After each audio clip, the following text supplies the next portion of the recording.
कहाणी पाचा देवांची. ऐका पाची देवांनो तुमची कहाणी.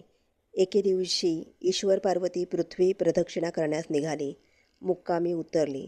पार्वती पादसेवा करू लागली. तिचे हात कठीण लागले. तिला एका गरीब ब्राह्मणाच्या बायकोचं बाळंतपण करू सांगितलं. तुझे हात कमळासारखे मऊ होतील.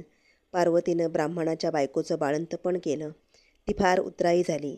पार्वतीला म्हणाली, तू माझी मायबहीण आहेस. मला काही वाण सांग, वसा सांग. तिनं वसा सांगितला. काय सांगितला? चातुर्मास आला, आषाढी दशमी आली, गणपतीची पूजा करावी, दुर्वा वाहाव्यात, मोदकाचा नैवेद्य दाखवावा, वर तुपाची धार धरावी, कार्तिकीच्या दशमीस ब्राह्मण जेवायला सांगून आपल्या वशाचं उद्यापन करावं.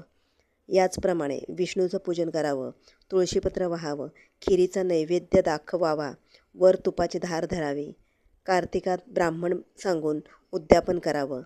तसंच नंदीला स्नान घालावं, आघाड्याचं पान वाहावं, खिचडीचा नैवेद्य दाखवावा, वर तुपाची धार धरावी, ब्राह्मण सांगून उद्यापन करावं. तसंच महादेवाला स्नान घालावं, बेलाची पानं घालावीत, दहीभाताचा नैवेद्य दाखवावा आणि कार्तिकात ब्राह्मण जेवू घालून व्रताचं उद्यापन करावं. हा वसा कधी घ्यावा? आखाड्या दशमीस घ्यावा. कार्तिकेच्या दशमीस संपूर्ण करावा. असा तिनं वसा सांगितला. आपण अदृश्य झाले. बरेच दिवस झाले. इकडे पार्वतीने काय केले? गरिबाचा वेश घेतला. त्या बाईला भेटायला गेली. तिनं हिला ओळखलं नाही. पार्वतीला राग आला. गणपतीकडे गेली. सगळी हकीकत सांगितली. ती उतली आहे, मातली आहे, तिचं वैभव काढून टाक. गणेश म्हणाला, ही गोष्ट मजपासून घडायची नाही. ती काही उतायची नाही, मातायची नाही. तिनं माझी 4 महिने पूजा केली, दुर्वा वाहिल्या, मोदकांचा नैवेद्य दाखविला, वर तुपाची धार धरली आहे. मी काही तिचं वैभव काढणार नाही. असं गणपतीनं म्हटल्यावर पार्वती विष्णूकडे गेली. सगळी हकीकत सांगितली. ती उतली आहे, मातली आहे, तिचं वैभव काढून टाक. विष्णू म्हणाला, ही गोष्ट मजपासून घडायची नाही.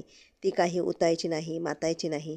तिनं माझी 4 महिने पूजा केली, तुळशीपत्र वाहिली, खिरीचा नैवेद्य दाखविला, वर तुपाची धार धरली आहे. मी काही तिचं वैभव काढणार नाही. तेथून ती उठली, नंदीकडे गेली. सगळी हकीकत सांगितली. ती उतली आहे, मातली आहे, तिचं वैभव काढून टाक. नंदी म्हणाला, ही गोष्ट मजपासून घडायची नाही. ती काही उतायची नाही, मातायची नाही. तिनं माझी 4 महिने पूजा केली, आघाड्याचं पान वाहिलं, खिचडीचा नैवेद्य दाखविला, वर तुपाची धार धरली आहे. मी काही तिचं वैभव काढणार नाही. तेथून उठली, महादेवाकडे गेली. महादेवाला सगळी हकीकत सांगितली. ती उतली आहे, मातली आहे, तिचं वैभव काढून टाक. महादेव म्हणाला, ती काही उतायची नाही, मातायची नाही. तिनं माझी 4 महिने पूजा केली आहे, बेलाची पानं वाहिली, दहीभाताचा नैवेद्य दाखविला, वर तुपाची धार धरली आहे. मी काही तिचं वैभव काढणार नाही. तू गरिबाच्या वेशात गेलीस म्हणून तिनं तुला ओळखलं नाही. पहिल्या वेशात जा, म्हणजे ती तुला ओळखेल. श्रीमंती वेशात पार्वती पुन्हा गेली. बसायला पाठ दिला, पाय धरून आभारी झाली. तिला पार्वती प्रसन्न झाली, उत्तम आशीर्वाद दिला. जसे तिला पाचीदेव प्रसन्न झाले तसे तुम्हा आम्हा होत. ही 60 उत्तरांची कहाणी, 5 उत्तरे सुफळ संपूर्ण.